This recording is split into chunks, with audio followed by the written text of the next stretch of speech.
रामकृष्ण हरी मंडळ. तुकोबा सांगतात, तुमच्याकडे भरपूर पैसा आहे, मोठं घर आहे, चांगली गाडी आहे, समाजात मान आहे, सन्मान आहे. पण एक प्रश्न स्वतःला विचारा, या सगळ्या गोष्टी असूनही तुमचं मन खरंच शांत आहे का? कारण शेकडो वर्षापूर्वी संत तुकाराम महाराजांनी याच प्रश्नाचं उत्तर एका छोट्याशा अभंगातून दिलं आहे.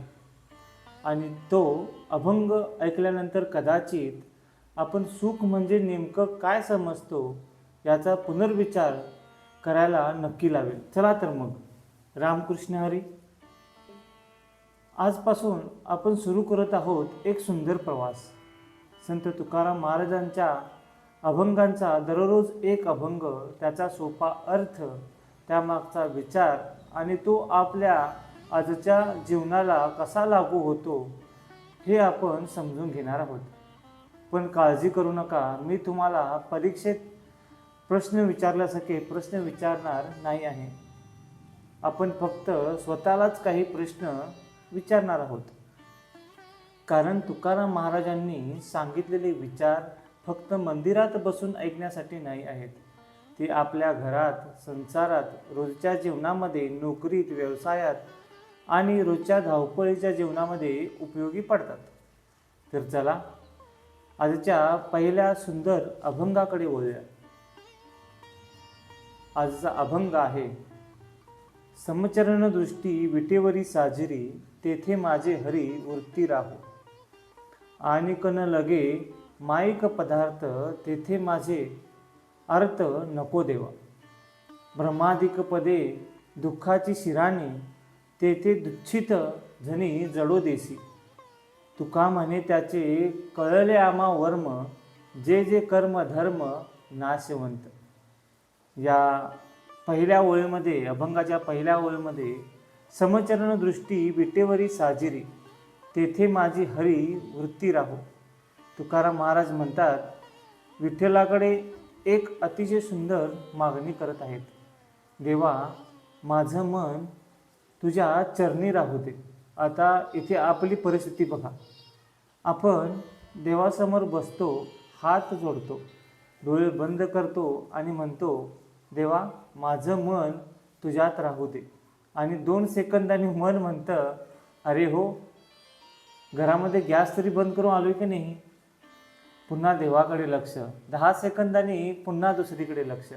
उद्या कुठे जायचं आहे, काय करायचं आहे, कोणाला फोन करायचा आहे. म्हणजेच शरीर मंदिरात, पण मन कधी भाजी मार्केटमध्ये, कधी ऑफिसमध्ये, तर कधी व्हॉट्सअपच्या मेसेजवरती.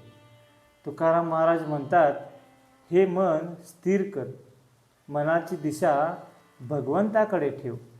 दुसऱ्या ओळीमध्ये महाराज म्हणतात, आणिक न लगे माईक पदार्थ. तुकाराम महाराज म्हणतात, देवा, या नाशिवंत गोष्टींची मला फारशी आसक्ती नको, आसक्ती लावू नको. आता या आजच्या जीवनाकडे पाहूया.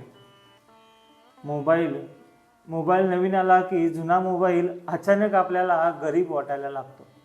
शेजाऱ्याने नवीन गाडी घेतली की आपली गाडी व्यवस्थित असून सुद्धा मन म्हणतं, आपणही आता बदलली पाहिजेत. दुसऱ्याचं घर मोठं दिसतं, दुसऱ्याची कमाई जास्त दिसते, दुसऱ्याचं जीवन सोशल मीडियावरती अतिशय सुंदर दिसतं आणि मग सुरू होते तुलना. पण तुकोबा म्हणतात, या नाशिवंत गोष्टींच्या मागे धावताना आपली मनशांती गमावू नका. तिसरी ओळीमध्ये महाराज म्हणतात, भ्रमादिक पदे दुःखाची शिराणी. मोठं पद मिळालं म्हणजे सगळ्या समस्या संपतात का? तर नाही. कधी कधी पद मोठं होतं, पण त्याच्यासोबत मोबाईलवरचे फोनही मोठे होतात. सकाळी उठल्यापासून, सर हे काम झालं का, मॅडम ते पाठवलं का, साहेब मीटिंग आहे, आणि आपण मनात म्हणतो, विठ्ठला, मला पद नको, 2 दिवस सुट्टी दे. म्हणून तुकोबा सांगतात, फक्त बाहेरचं मोठेपण मिळवण्यापेक्षा मनाने मोठं व्हा. 4थ्या ओळीमध्ये महाराज म्हणतात, अभंगाचा हा मुख्य गाभा आहे. तुका म्हणे त्याचे कळले आम्हा वर्म, जे जे कर्म धर्म नाशवंत. ही या अभंगाची खरी शिकवण आहे.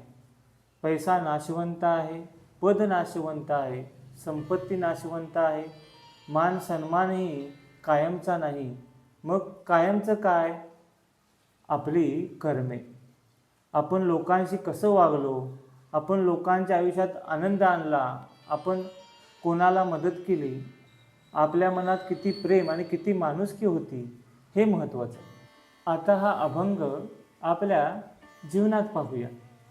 तुकाराम महाराज म्हणत नाहीत पैसे कमावू नका, ते म्हणत नाहीत गाडी घेऊ नका, ते म्हणत नाहीत मोठे घर बांधू नका. ते म्हणतात सगळं करा, पण या गोष्टी तुमच्याकडे असू द्या, तुम्ही त्यांच्या मालकीचे होऊ नका. पैसा खिशात असावा, डोक्यात नाही. मोबाईल हातात असावा, मनात नाही. आणि देव मनात असावा.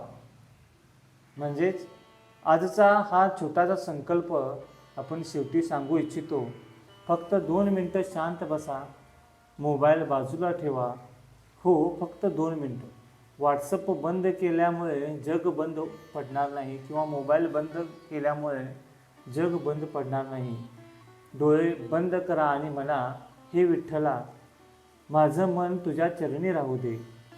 समस्या लगेच संपतीलच असं नाही, पण त्या समस्यामध्येही मन शांत ठेवण्याची ताकद आपल्याला मिळू शकते. संत तुकाराम महाराज सांगतात, हा आमचा कार्यक्रम कसा वाटला हे आम्हाला नक्की कळवा. ही आमची सुरुवात आहे. काही चूक झाली तरीही माफ करा व आमच्या या चॅनलला सबस्क्राईब करायला विसरू नका. रामकृष्ण हरी.